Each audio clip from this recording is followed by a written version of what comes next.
Our first presenter this afternoon is, for this session, is Dr. Natasha Roche. Oh, excuse me. Dr. Natasha Wolfe, excuse me. She's an assistant professor of internal medicine and pediatrics at UPMC Children's Hospital in Pittsburgh. Great. Thank you so much for having me.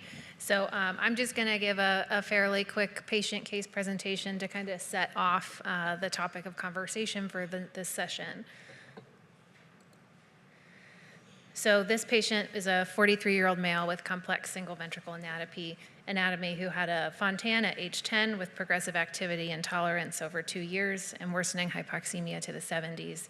He previously was very active, walked a lot, but is now unable to do so without fatigue and dyspnea. He was at one point early in his evaluation found to have second-degree heart block, and a dual-chamber pacemaker was placed, and he did have some subjective improvement in his symptoms for a period of time, but then they kind of returned. He also was started on sildenafil without much symptomatic improvement in his dyspnea and fatigue.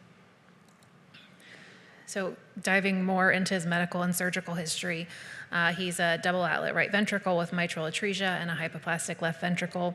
He had a balloon atrial septostomy at 2 months, an open atrial septectomy and PA banding at 7 months of age, then a right classic BTT shunt when he was 6 years old. And then it's a little unclear reading through his notes, but looking at kind of his cath images, he probably had a modified AP Fontan at around 10 years old. He had the pacemaker, as we spoke about, which was fairly recent. He did have a Fontan conduit thrombosis at one point as well. Was anticoagulated with resolution of clot.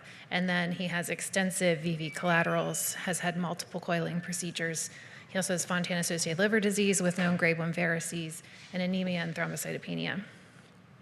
So at the time of his evaluation, he was on pretty good medical regimen already, including carvedilol, daily Lasix, spironolactone, sildenafil, Eliquis, aspirin, and then also an iron supplement and allopurinol due to his chronic significant cyanosis.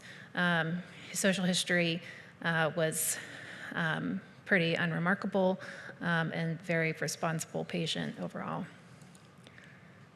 So his physical exam was notable for oxygen saturations at 78% in exam. He has well-healed sternotomy and thoracotomy scars and a right upper quadrant pacer, clear lungs. He has some systolic ejection murmur at the left upper sternal border and also a blowing systolic murmur at the apex.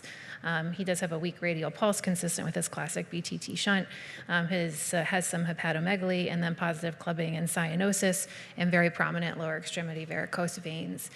So honestly, somewhat expected given his age and his known history. His labs were notable for mildly elevated INR, normal kidney function. He had kind of it was felt to be a relative anemia due to his cyanosis with a hemoglobin of 17. And then otherwise, his liver markers, his GGT was mildly elevated. He had a normal AFP. And then when they calculate out his MELD score, it was 13. And then his VAS score, which is the varices, ascites, splenomegaly, thrombocytopenia score that we look at for Fontans all of them was 4, so very high, consistent with significant Fontan-associated liver disease. His echocardiogram, these are pictures just giving some shots showing you that he had normal systolic function. He had patent Fontan and low velocity flow and mild to moderate TR. He did have full body CTA with really remarkable prominent VV collaterals throughout. He also had some small AP collaterals. He had liver cirrhosis with evidence of portal hypertension with splenomegaly and varices. And then he did undergo an EGD with our hepatologist who also found varices. This is his cardiac cath data, and I think comparing 2 years prior to kind of presentation now, you see a remarkable change in terms of the Fontan pressure has gone from 13 to 21, and then he's also significantly desaturated.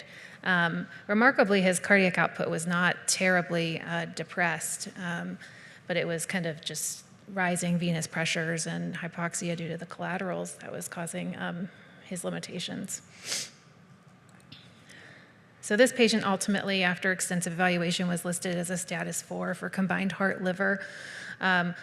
Hepatology did not end up wanting a liver biopsy. They felt like it was pretty clear that he was going to need a liver transplant regardless of what that would show, related to his portal hypertension. And also he had extensive collaterals down throughout the portal systemic system as well.